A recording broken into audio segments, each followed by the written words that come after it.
Funding for the Think podcast comes from Wise, an app for people using money around the globe. With the Wise account, you can send, spend, and receive in up to 40 currencies. You can download the Wise app or learn more at wise.com. Terms and conditions apply. There's something about summer and getting ready every day that makes me rethink what I'm going to wear. And of course, I want lighter fabrics and better materials, things that feel good on my skin in the moment and also make me feel like I look good. It's one reason I keep coming back to Quince, because the focus there is on high quality essentials, breathable fabrics like soft organic cotton, washable silk, my very favorite, breathable linen, without the luxury markup. Quince has really beautiful everyday pieces starting at $32. They've got European linen pants and dresses. The denim there is soft and easy to wear, and pretty much everything you will find compares in quality to top brands, but is 50 to 80% less in cost. They work with ethical factories, and they basically just cut out the middlemen, so what you're paying for is quality rather than brand markup. They also have stuff for the kitchen. They have bedding, all kinds of things. I have to say this summer, my favorite new Quince item is a tote bag. It's the Italian leather trapeze tote. I am really excited to take it with me as my personal item on plane trips this summer. And maybe you will like something similar. Elevate your summer wardrobe. Go to quince.com/KERA for free shipping on your order and 365-day returns. Now available in Canada too. That is QUINCE.com/KERA. Free shipping and 365-day returns. Quince.com/KERA.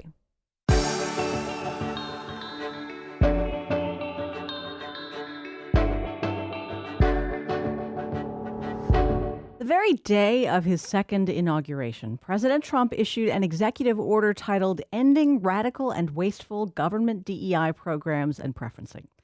There was nothing in the text of that order about creating a climate that told highly decorated, well-respected Black military commanders they were no longer welcome.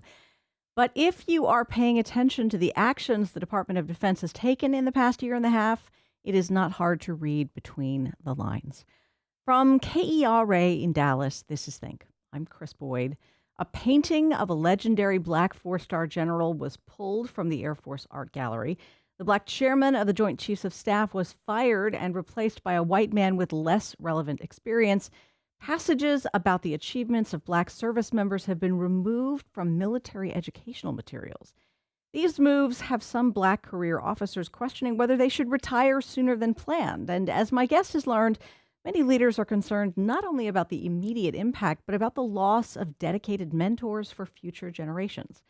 Clint Smith is author of How the Word is Passed, a reckoning with the history of slavery across America, and a staff writer at The Atlantic, where you can read his article, The Betrayal of Black Patriots. Clint, welcome back to Think. Thank you so much for having me. Every day on my way into the office, I actually pass a school that is named for Daniel Chappie James, so I was interested to read all about him in your article. What made him such a legend? Well, Daniel Chappie James was the first four-star general in the history of the U.S. Army, and he is a sort of remarkable figure for so many Black officers, for so many Black military personnel, because in so many ways he personifies the idea that the military has been an intergenerational part of the Black American experience. So many of the people I spoke to were themselves the second, third, fourth generation of people who fought for this country, and this is folks going back to there are people who can trace their lineage in the military back to the American Revolution, back to the Civil War, World War I, World War II, Vietnam. And so there's an immense sense of pride when people would walk past the portrait of Chappie James in the Pentagon, because he is someone who within his own career just embodied excellence, working with the Tuskegee Airmen, flying in over Vietnam, serving in so many different capacities.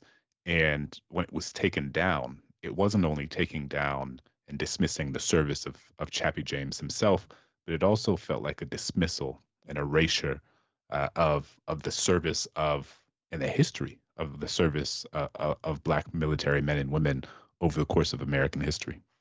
Chappie James died in 1978, and just to be crystal clear, there have been no like posthumous revelations that would challenge his sterling reputation, right? It is not like some evidence emerged that would cause anyone to think he's no longer worthy of commemoration.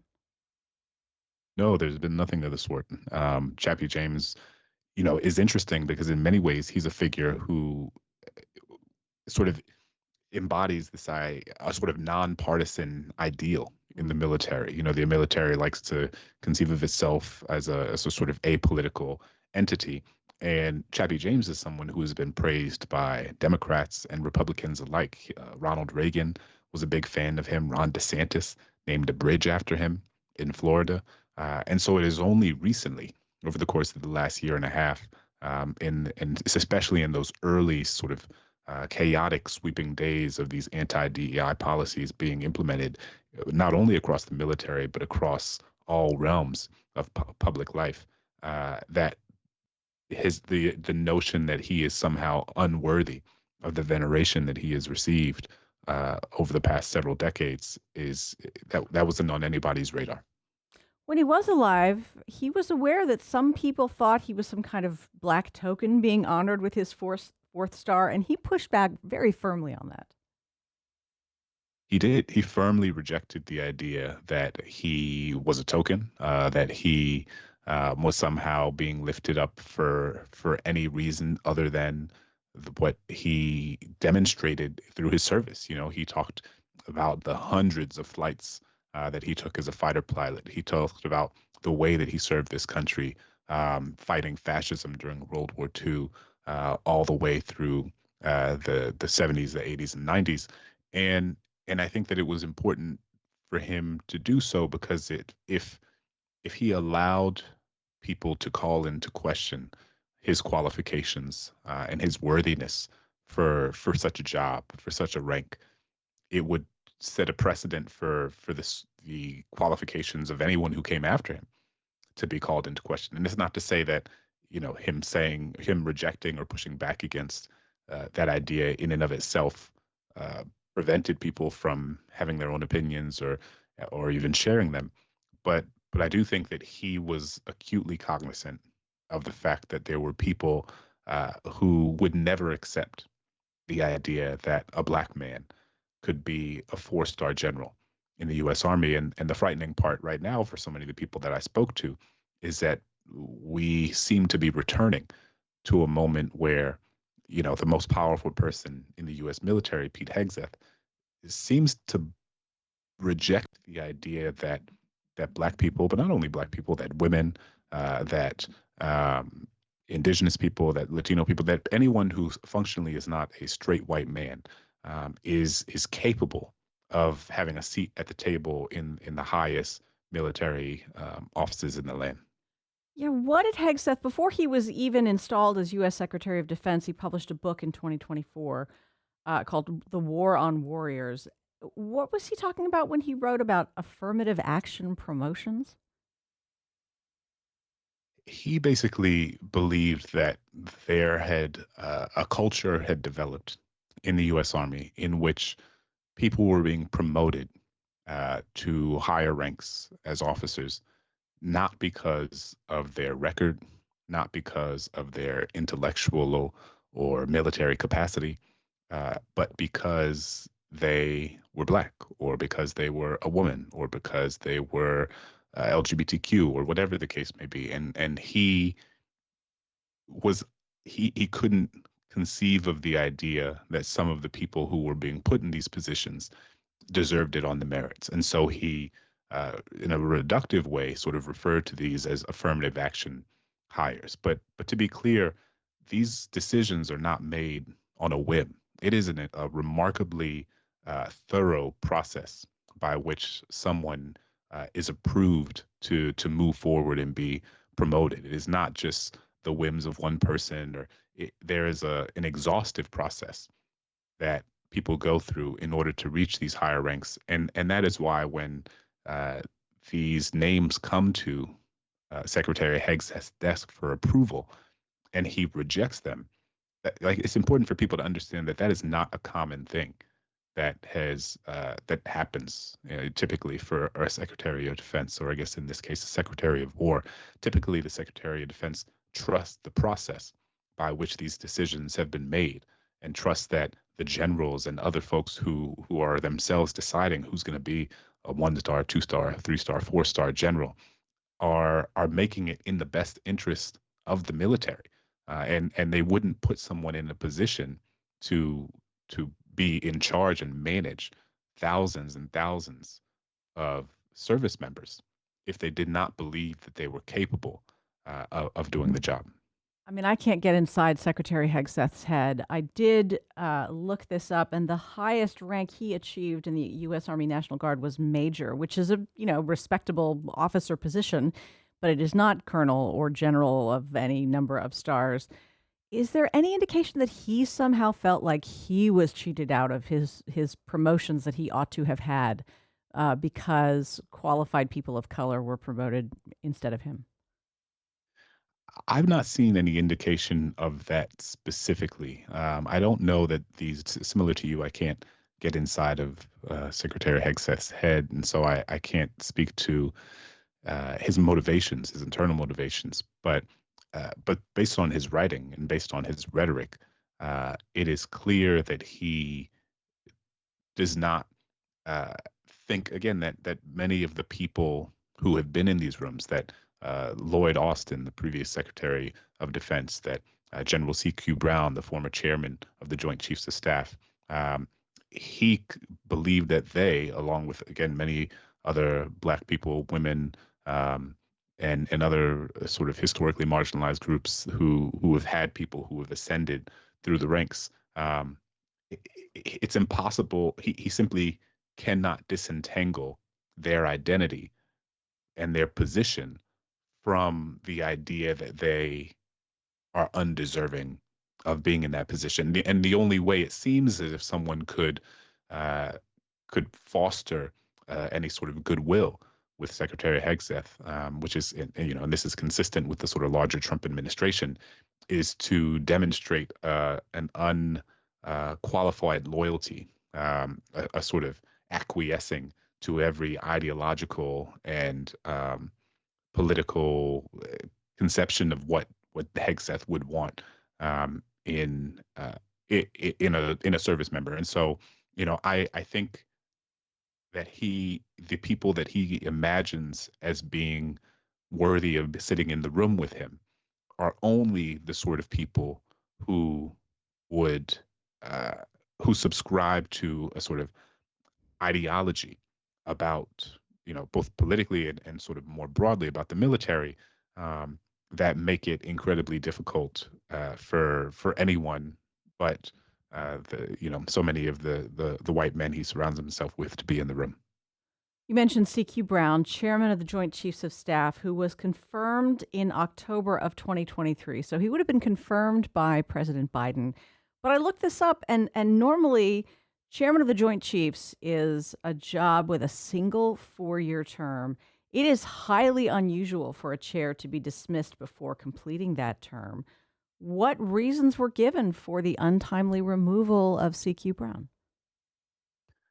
Well, if anyone had been paying attention to any of this before the administration came into power, the writing had been on the wall for C.Q. Brown as soon as Trump was elected. I mean, Pete Hegseth had been on Fox News speaking endlessly about how he believed that C.Q. Brown was unqualified for the job, and how C.Q. Brown to him embodied this idea that there were people who were being promoted into positions simply because, and again, singularly because of their ethnic identity or their gender, in ways that were absurd to him, and he would talk about it not only as the affirmative action hires, but the sort of woke ideology that had infiltrated the military. And so C.Q. Brown received a call from Pete Hegseth, when he was on the southern border working with troops down there, that his service was no longer needed. And both the removal of the portrait of Chappie James and the sort of indignity with which C.Q. Brown was removed, that it was a sort of quick phone call when he wasn't even there in person, that he was dismissed in a way that was inconsistent with and not uh, mindful of the the position that he's played, the career that he's had, was deeply offensive to so many of the soldiers and officers that I spoke to, and it kept coming up as a sort of indication to them of, if this is what they think of CQ Brown, perhaps the most qualified officer that one could be. The reason that he made it to that position is because of his qualifications. If Hegseth treats CQ Brown that way, if our military treats CQ Brown that way, what does that mean for how they're going to treat us? Clint, when Secretary Hegseth says our strength is not in our diversity, in reference to the military, any idea what he means by that? I think Pete Hegseth fundamentally rejects the idea that diversity is is an inherent positive. I think what's interesting is that the United States is really this remarkable social experiment. I mean, there is no precedent at any time in global history for a multiracial, multi-faith democracy being successfully implemented. And so, what we are trying to do in the United States is something that has never been done before in human history, and certainly not at this scale. Previous democracies, some of the great democracies we like to think of, were much more homogenous in their demographics, and so given the nature of our immigration system, which obviously this administration is trying to change, and the histories of folks of different ethnicities and backgrounds who call this country home, diversity is something that makes our country, the scale of diversity in our country is something that makes us unique to other places, and that is often reflected in our military. Our military desegregated before the rest of society did. The military has often been the one of the primary mechanisms of achieving Black social, political, and economic mobility for Black people in this country throughout history. It is one of the only places that Black people could go and get a pension. Is one of the only places that Black people could go and feel respected and feel as if they were being honored for in a way that was commensurate to their service. And so the military has long prided itself on attempting to bring in people who reflect the plurality of the country we live in. And what we have now is the Secretary of Defense who does not, in fact, believe that having a military that reflects the population of the country, that having a military that somehow that does attempt to reflect these different facets of the country's identity makes it weaker rather than stronger. And that's something that runs counter to the ideas of the vast majority, I'd say, of people within the military, and certainly the people I spoke to. And what was interesting is that many folks were experiencing this kind of cognitive dissonance, which is to say that they came in. These are Black people who've served in the military, often many of them for decades, and now both through rhetoric and policy, they are being told that they are unworthy, that they are not smart enough, that they are not capable enough, that they're not welcome, frankly, in many of the rooms in this military, certainly in the high ranking officer capacity.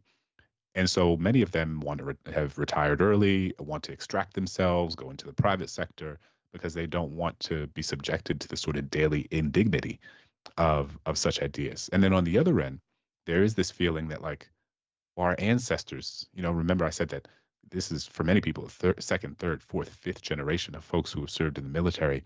And they can be this sense that my ancestors experienced something far worse than what we're going through. Like we are certainly experiencing a sort of reconstitution of a Jim Crow-like system within the military. But also, we have ancestors who had only been recently freed from slavery, who fought for this country. We had ancestors who were sharecroppers who fought for this country. We had ancestors whose families and neighbors were being lynched back in Mississippi and Georgia and Alabama while they were abroad fighting for this country. And so there is this sense of, well, if they could do that, in spite of the forces that they were up against, then we can do this. And one of the things that I think is quoted in the piece that an officer told me is this idea that like we built this, and I'm not going to let somebody remove me from from this place that my ancestors helped build because I'm going to be here much longer than they will. Like this administration will only be here for the next, 2.5 years. And it is our job to stay and keep the ship steady because this military is going to continue long after the people within this administration are gone. Clint, I want to acknowledge the fact that although, at least until recently, it has been a point of pride for a lot of U.S. military leaders that the military desegregated broadly before the rest of society, this wasn't done because somebody thought this is a great place to do an experiment that will be good for the careers of black soldiers and sailors and seamen. Someone recognized this was good for military readiness. Absolutely. I think that, it is important to recognize that idea is consistent with the sort of history of Black folks in the military, even going back, generations before that. The many people, when they think of the Emancipation Proclamation, think of it as a sort of moral document. They think about, Abraham Lincoln signing the Emancipation Proclamation and freeing enslaved people, and people don't always understand it as a military document. So like both the Emancipation Proclamation was signed for a host of reasons, including to prevent France and Britain from entering the war on the side of the Confederacy, because France and Britain had previously abolished slavery in the years before the American Civil War. And so once the war had been made explicitly about slavery, as it was done through the Emancipation Proclamation, it would be much more unlikely that that France and Britain would come to the side and the aid of the South, even if they needed the sort of cotton and different materials from southern states, because now they would be supporting an entity that was explicitly fighting to maintain and expand the institution of slavery, which they always were, but the Emancipation Proclamation made it clear in a way that it previously hadn't been. The other part is that it allowed for 200,000 Black men to fight on behalf of the Union Army in ways that really changed the course of the war. Military experts and military historians will tell you that the nature and trajectory of the Civil War would have been fundamentally different if Abraham Lincoln hadn't signed the Emancipation Proclamation and made it so that Black people could take up arms on behalf of the U.S.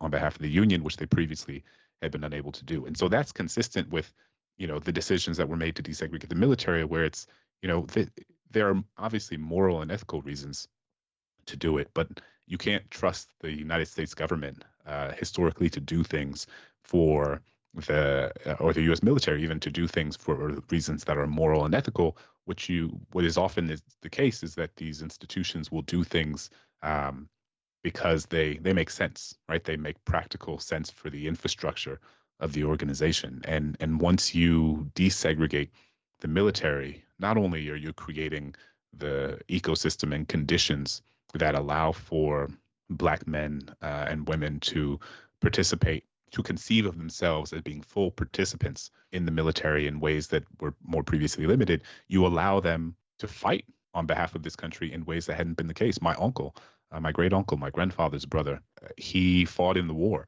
but he was part of what was called in World War II, but he was part of what was called the Red Ball Express, which were a group of largely Black men in Europe who drove the trucks, the supply trucks, the gasoline trucks that brought everything that soldiers needed to the front where they were fighting in Europe after Normandy. And the war wouldn't have been won without them. But the reason that so many Black men were in that position is because for the most part, Black people were not allowed to take up arms and fight in combat roles. And so it soon became clear that if you don't allow Black people to participate in combat, if you don't allow them to be full members of the military all of these different capacities, then you're preventing good soldiers from being in the field. You're preventing good officers from leading men and women. And so it became clear that it simply didn't make sense to prevent the military from having access to the intellect, the capacity, and the capabilities of so many of these men and women. It sounds like just about everyone you spoke to for this piece acknowledged that racism has been a problem in the U.S. military for as long as we've had a military, but there had, as you mentioned, been progress over time. What has been so particularly alarming to them about the past year and a half? I think you're right that everyone is that I spoke to, no one suggested that this is a new problem. But I think they were clear to make a distinction about the the idea that while racism may have been a present feature of military life, and these are folks who have been in the military since the 60s, 70s, 80s, 90s, that I spoke to. And while that is the case, it was not necessarily coming from the top, right? Like, I think that that's a difference, not only in the context of the military, but that's a significant difference between now and even the civil rights movement, right? The idea that in the 60s, the administration and the federal government was understood as the to be on the side, or to varying degrees, either to be neutral or to be on the side of the civil rights activists, and that they would send in the National Guard, send in federal authorities in order to enforce many of these civil rights advances that were moving forward. But we are in a position now where the federal government, and in this context, the military, are in fact the ones who are the antagonist. That they're who do you go report a racist incident to if the people who are in charge themselves are creating the culture that fosters the racism you were experiencing? Mm. And so there's an incredible sense of disillusionment that I think a lot of folks are experiencing. But there is, again, this sense that what Black people have always done in this country, from the moment Black people, began joining the military, and this is something that Chappie James said, is that it's not necessarily about fighting for the country as it is. It's about fighting for the country. It's about fighting for who you know the country can be and what you know the country can be. There, people said they were fighting for the Constitution. They were fighting for the promise of America. Dr. King famously calls the Constitution a sort of promissory note, and talks about it as an aspirational document. And service in the military for many Black officers is their contribution to moving us toward the promise of what America can be, even if the country they are fighting for is one that is inconsistent with their values and beliefs at that moment. I mentioned, Clint, in my introduction, this executive order ending DEI in government. What sort of direct effects has that had on details as granular as like the titles stocked in military libraries and taught in military colleges? Yeah, and so we've had a lot of conversations over the past few years, and certainly in the last year and a half since the administration came in, about book banning. And it's something that's been happening on the state level, and we're often talking about it in the context of schools and school districts and libraries. But something that was deeply unsettling to many of the folks that I spoke to was the idea that many of these books were being taken out of military academies. They were being taken out of the Air Force Academy. They were being taken out of West Point. I mean, and you can go, and many of these are on public record. But books like Maya Angelou. I know why Mm. the cage bird sings. And so for many of the people I spoke to, including Dr. Curry, who was a very high-ranking officer in the military, and talked about how watching the book bans was kind of the straw that broke the camel's back for him. That he had had issues and concerns, but the idea that young officers to be would not be allowed to read certain books because of the ideas that they held, because of the ways, that these books were attempting to render American history more complex and to give a deeper sort of sociological and anthropological understanding of inequality in this country, and things of that nature. He was kind of like, if what makes us feel as if a young person is prepared to go fight abroad in a country with ethnic, if you're going to Afghanistan or Iraq, if we can't even get our young people, our young service members to understand the complexity of race and culture and ethnicity in America, what makes us think that they are going to be well equipped to navigate that in a different country? Where the tribal factions and histories are just as complex, if not more than they are here in the United States. And so it reflected this idea that, like, oh, this is not at all about military readiness. This is not at all about making the most effective soldier possible. It in fact makes our officers and makes our soldiers, makes our young people coming into the military less prepared to deal with the myriad global realities that they might encounter both domestically and abroad. And I think it was and remains deeply unsettling to so many. Dr. Curry, formerly Colonel Curry, told you he felt lucky that he has the freedom now to speak out about all this now that he is not at the Pentagon. You had a lot of subjects for this article willing to talk to you, but not willing to be identified. They're worried about retaliation. They are, and I've been talking to people over the course of the past several months since the beginning of the new year. And at the beginning when I started these conversations, there was still a litigation happening and sort of something. This there was movement in the courts around Senator Mark Kelly. And so Mark Kelly, among other members of Congress, had spoken up and they created a video where they went and told members of the military not to follow illegal orders. And Hegseth was infuriated by this, and he retaliated by saying that he was going to attempt to take away Mark Kelly's ability to receive his pension.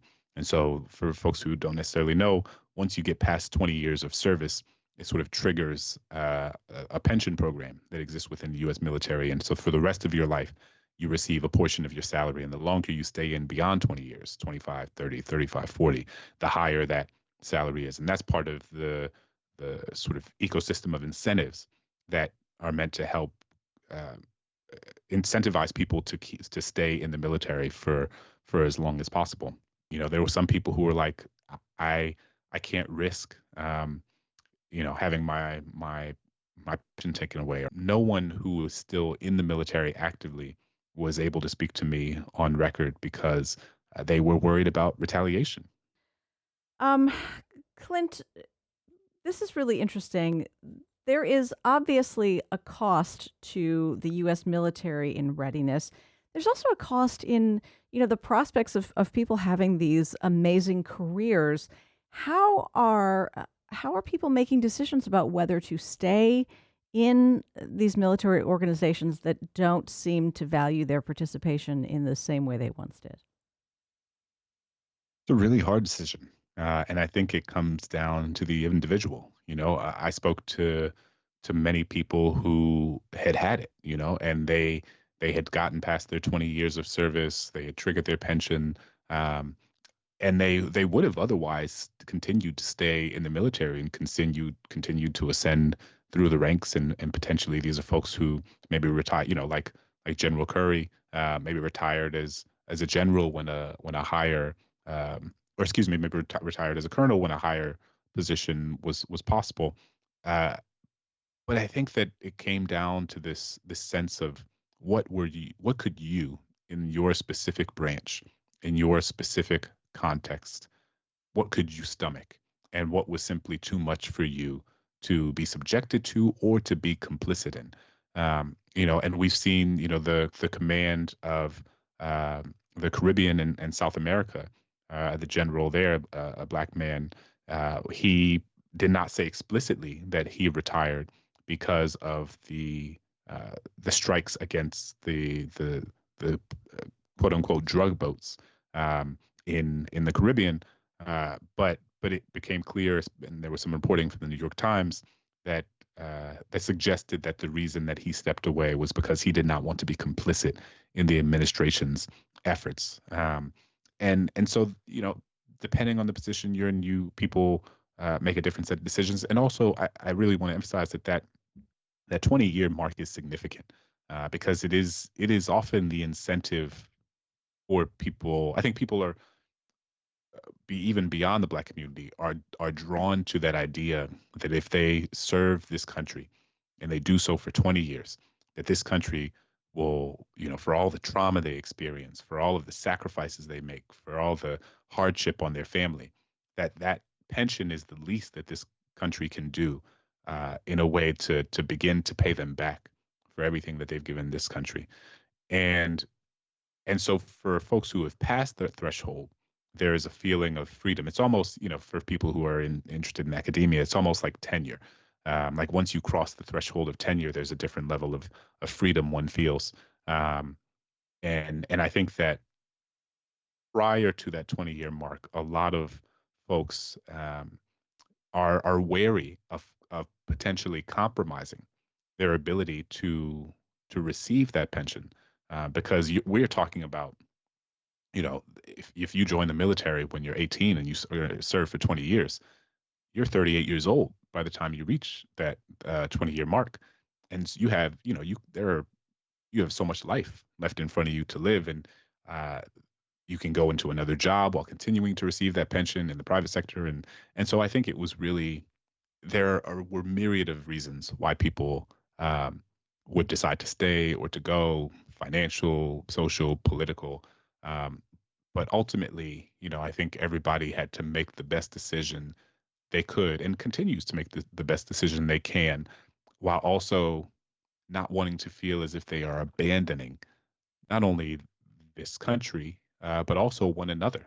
As you kind of alluded to at the beginning of the show, so much of what makes the life of a Black service member are the relationships that they form with one another, the mentors and the mentees, the fellowship that's created when people are deployed abroad.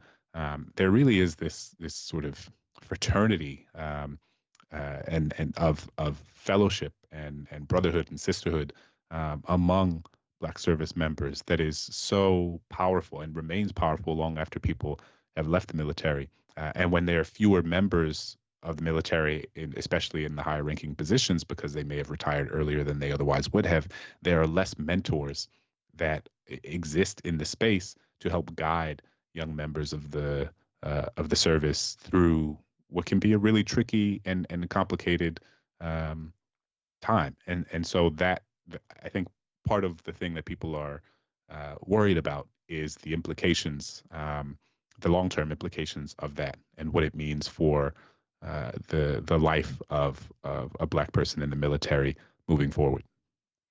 I completely understand the reluctance a lot of people would have, as they near that magical 20-year mark after which they are guaranteed a pension. I think you and I in journalism, can only dream about having that kind of like lifelong security. I do have to wonder, you know, uh, does this worry about what might happen to the potential for a lifelong pension keep mid-career white allies in the military from speaking up against these changes that may very well trouble them on behalf of their colleagues of color?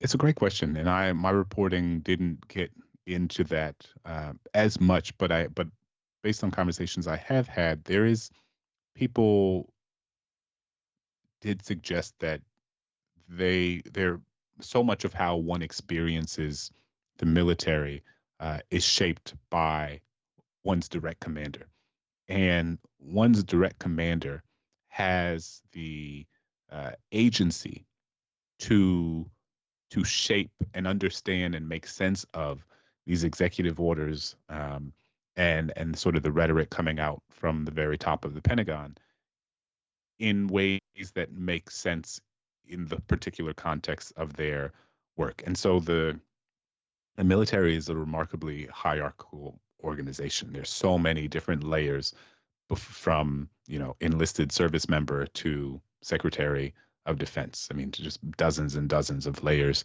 in between. And so it is not the case necessarily that everything Pete Hegseth says then automatically shapes the experience of every single member of the Army, the Navy, the Air Force, Coast Guard, because people, different levels of command are still able to shape the culture of their organization in ways that make the most sense for them. And so all of these different commanders at these various levels are having to navigate not, they have to navigate this sort of fine line between not ignoring orders that they have been given, but also recognizing that certain orders that they've been given, if implemented to the fullest, most ideologically brazen degree, which has often been suggested from the top, that would, to a previous point we were discussing, harm the culture of the team that they have built.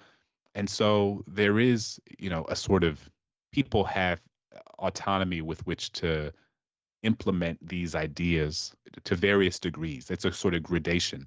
And depending on who an individual commander is, how a Black officer, how a Black service member experiences the policies and rhetoric coming from the top might look different. Has there been any change in the recruitment of young Black military enlistees for those very sort of entry level positions within the military? The people who typically are most often, like on as close to a front line as exists in modern warfare. Yeah, it's really difficult to get those numbers.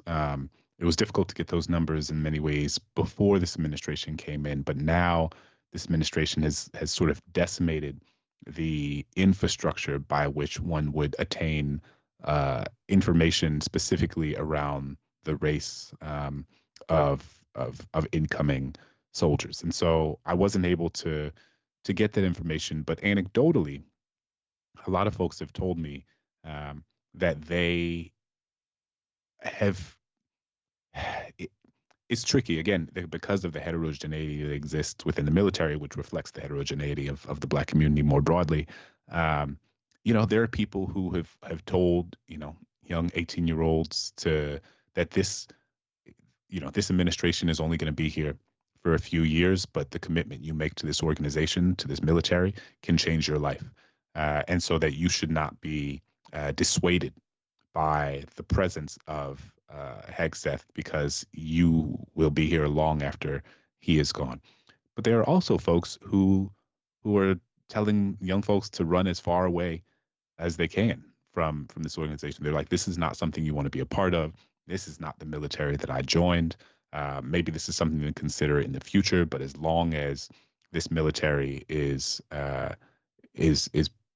being led by its current leadership, this is not something that they would encourage people to be a part of. And so it is um, a really difficult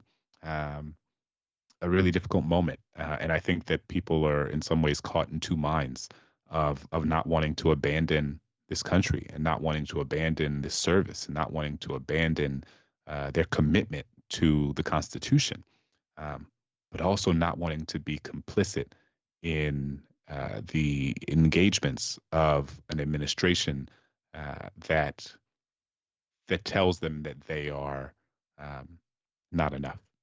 You write about a guy you call Reginald, who was teaching at West Point, was, I think, there when Ta-Nehisi Coates gave a commencement address in 2017. What stuck with Reginald from that talk?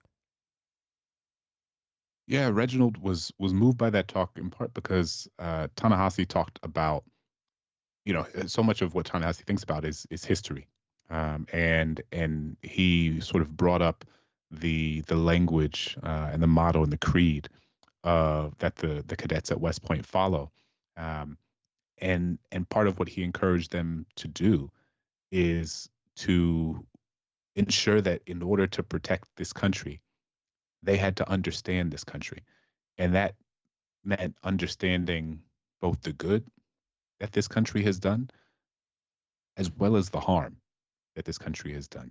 America is a place that has provided unparalleled, unimaginable opportunities to millions of people across generations in ways that, their ancestors could have never imagined. It has also done so at the direct expense of millions and millions of other people who have been intergenerationally subjugated and oppressed. And both of those things are the story of America. It's not one over here and one over there. You get to pick this one and not pick that one. Both of those things are the story of this country. And Ta-Nehisi was largely encouraging these cadets not to look away, not to fall into the trap of thinking of America singularly as a paragon of liberty, as the shining light on the hill, but to understand the history of American imperialism, to understand the history of American colonialism, to understand the history of American intervention abroad, to understand the history of American racism, and this is a thing that Black writers and thinkers have been talking about for a long time, going all the way back to W.E.B. Du Bois, going all the way back to Booker T. Washington, Frederick Douglass. It's a demand that this country look at itself fully, account for itself in totality, and not tell sort of fiction of what this country is that suggests that the country is only ever done good things. And this is, in my other work, I've been writing a lot about what's been happening at the Smithsonian. And, our administration, Trump tweeted, or Truth Social posted, last year, that the Smithsonian spends too much time talking about slavery, and that we should be focusing on the more uplifting parts of the American story. And why are we spending all this time thinking about, this bad stuff that has nothing to do with today? But you have to understand all that America is if you're going to understand. You have to understand all that America was in order to understand all that America is. And in order to understand what America can be, or what we want America to be, we have to fully account for the parts of history that some would rather us look away from. For anyone who wants to actually see the Ta-Nehisi Coates address that you so beautifully summarized just now, they can't find it anymore on the West Point website or the YouTube page. It was removed from the YouTube page. Again, these sort of early days of the DEI purge that happened across the military and across other sectors of government. It seems to have been caught up in that sweep. Again, I keep coming back to this idea that there is a feeling that we will be here much longer than they will. And so long after they are gone, we will be here to steady the ship and to right the ship. Clint Smith is author of How the Word is Passed, a reckoning with the history of slavery across America. He's also the author of a piece called The Betrayal of Black Patriots, which appears in The Atlantic, where he is a staff writer. Clint, it is always nice to speak with you. Thank you for making time. It's a real pleasure. Think is distributed by PRX, the Public Radio Exchange. Find us on Facebook, Instagram, anywhere you get podcasts, and at think.kera.org. Again, I'm Chris Boyd. Thanks for listening. Have a great day.